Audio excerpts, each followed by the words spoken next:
tekrar. Hiç durmadan öksürüyor. Evet. Ben durmadan öksürüyorum. Yetkili amcalardan bir an önce beni iyileştirsinler. Sağlığıma geri kavuşmak istiyorum. Bir an önce iyileşmek istiyorum.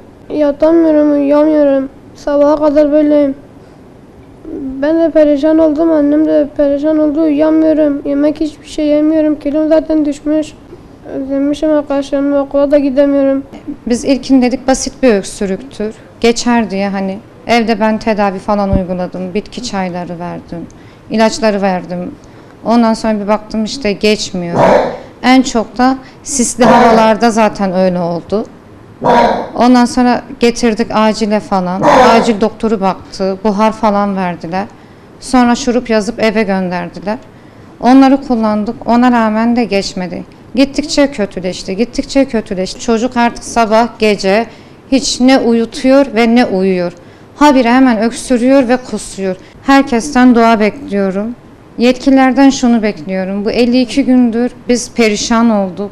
Gerçekten yani artık çok zor durumdayız. Ne oğlum yatıyor ne bizi yatırıyor. Yani artık o da acı çekiyor ve eğitim durumu hani çok geride kaldı. Okula gidemiyor. Yani sadece yetkililerden ricam hani bizi bir an önce yani elinden geleni yapıp da bizi büyük bir şehre göndersinler yani.